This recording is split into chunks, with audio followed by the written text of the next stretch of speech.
In the process of finding myself, I learned of this place.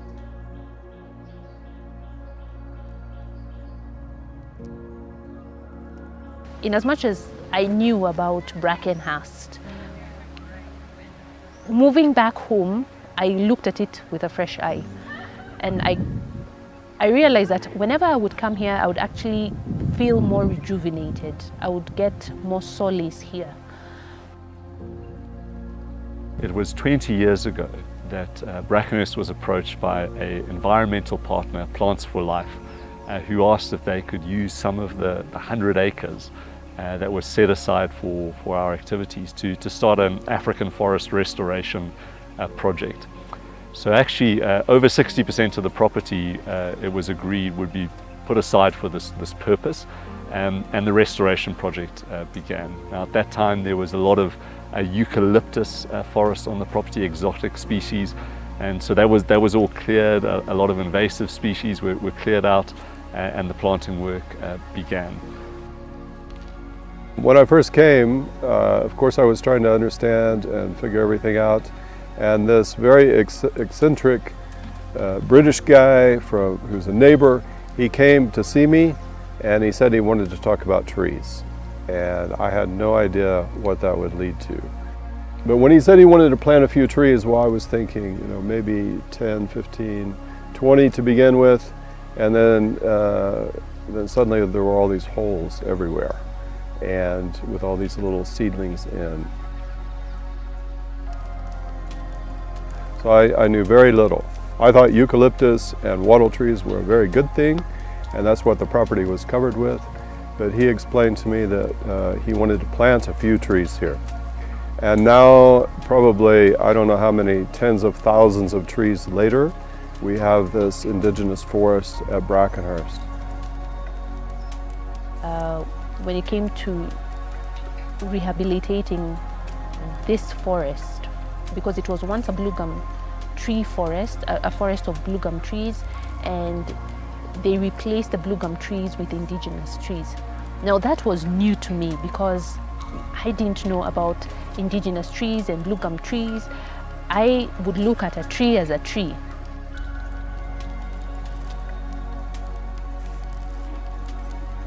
I've been at Brackenhurst for 20 years, and I started an NGO called Plants for Life International because I've been working all over Kenya before that, and wherever I go I've seen forests being chopped down. So when I came to Brackenhurst 20 years ago, I found that practically the whole place was covered in what we call exotic plantations. That is to say, species of trees from Australia and Mexico, such as eucalyptus, wattle, cypress, Australian blackwood. So I spoke to the owners of Brackenhurst and I said, why don't we do something interesting?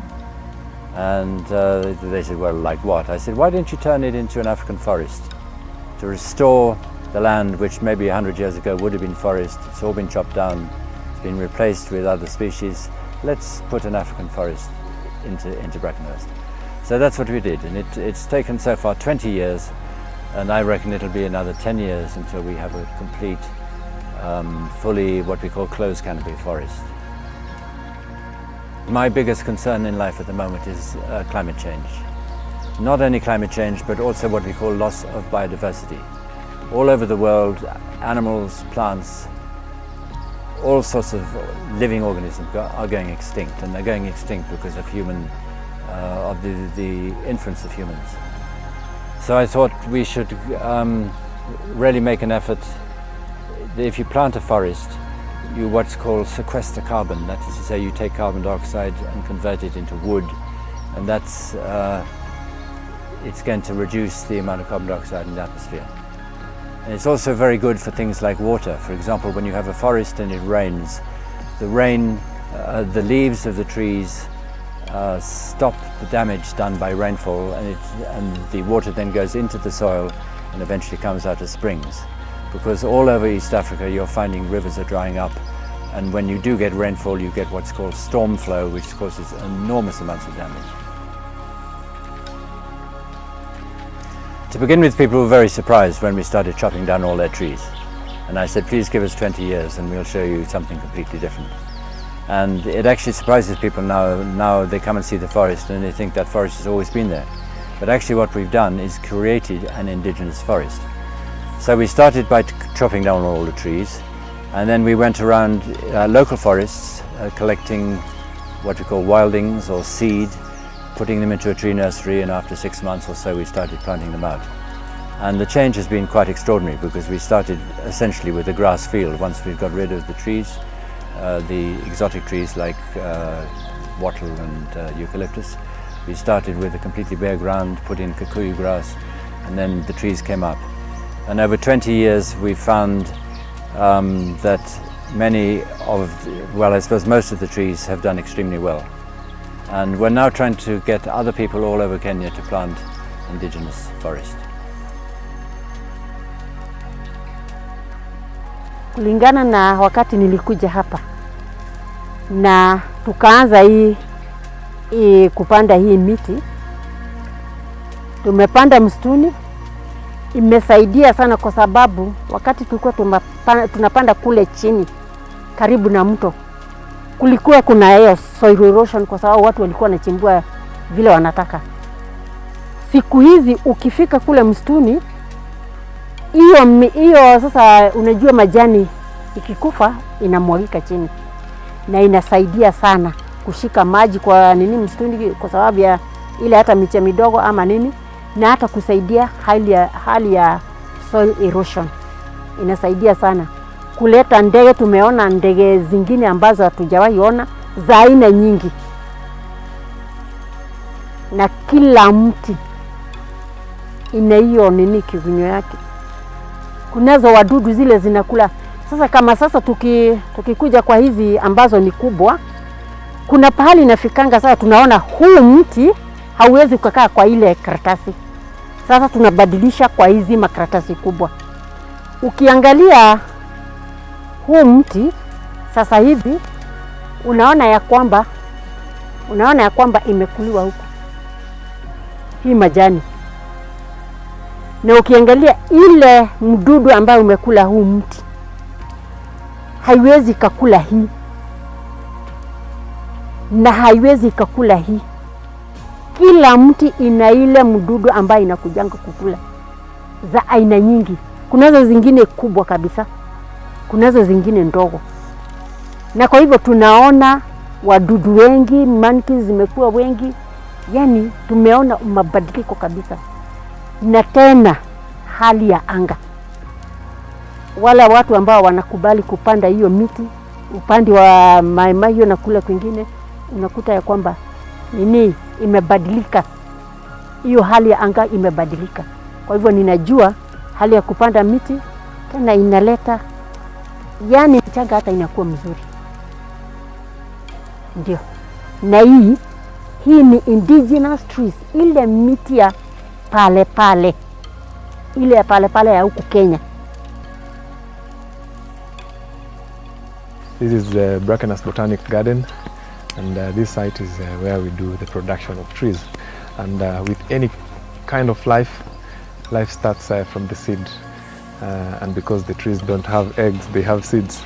And the seeds are here, and this is where we do propagate them. So this is a propagation greenhouse for seeds, especially that some seeds need different conditions to do well, especially of warmth, and we need to control the environment. So we have various kinds of seeds here, and as I said before, we deal mostly with indigenous seeds and also seeds with conservation value and agroforestry trees, but mostly promoting indigenous. So every seed is treated individually, and you have to know what the fruit looks like when it's ripe, and what the seed ought to look like, and what to do before sowing the seed. So the major challenge with seeds is availability. It's not easy seeds, but for us at least 50% of the seed we plant in our nursery, we get it from our forest. So that's why I was saying it's important to have a forest, because it becomes a gene bank, a live gene bank, and you get seed from it, and that's important for further works of conservation and planting.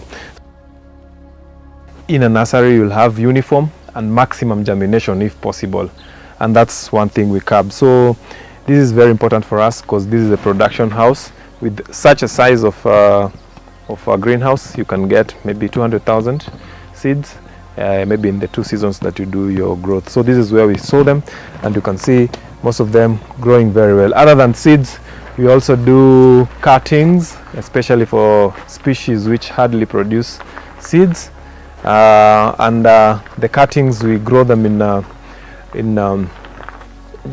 germination chambers, or as you can see, we have various cuttings done here, and we are covering them with polythene so that they don't lose, the soil doesn't lose much of moisture, so that we can get the highest maturity and succession rate from them, and maybe by that we'll develop other seedlings from species which hardly seed, or maybe they are critically endangered.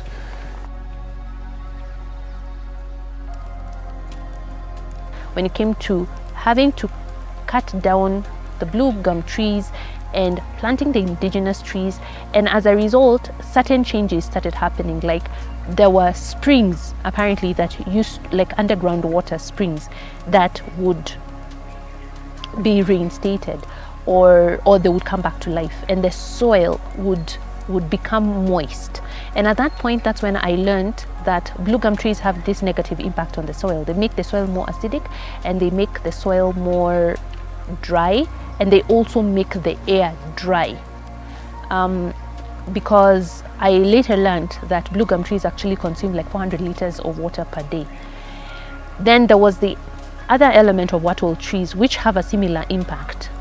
Later on, I learned that the Tigoni estate was once a wattle tree farm, because wattle trees produce there's a product that is used in tanning leather, which was quite key for Bata Limuru.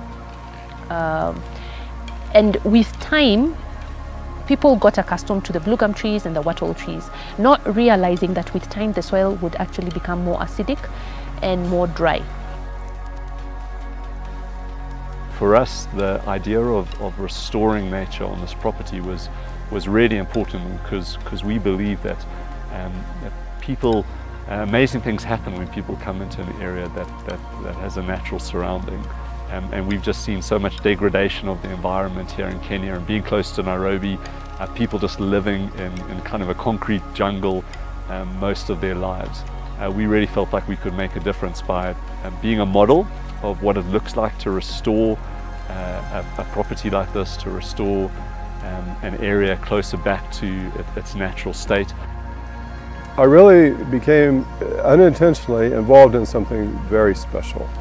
It was wonderful to be a part of a group that had such a passion for trees and environmental restoration, and people that were just as concerned as any of the rest of us about what was happening. We worked hard, and 20 years later, we have this beautiful forest. I'll say it was very difficult. I think if we just would have planted the trees and left them, most would not have survived because of the aggressive nature of the trees that were here before.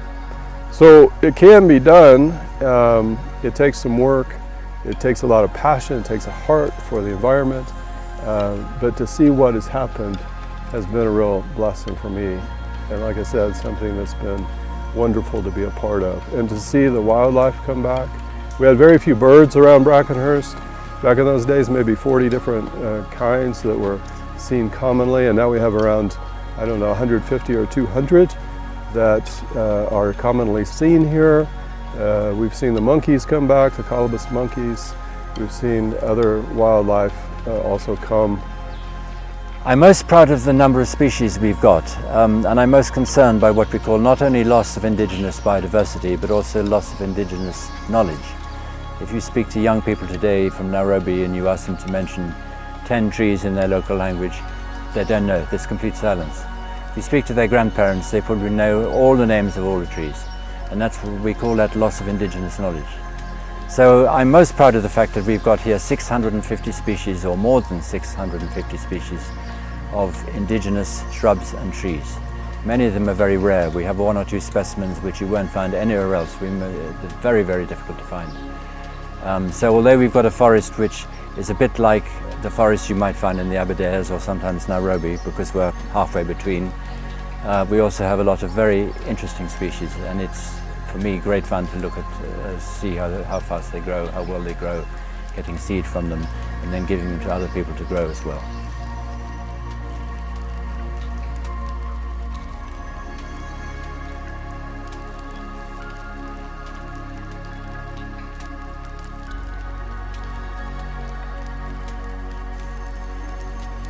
The importance of doing away with blue gum trees and wattle trees, and like replacing that with indigenous trees.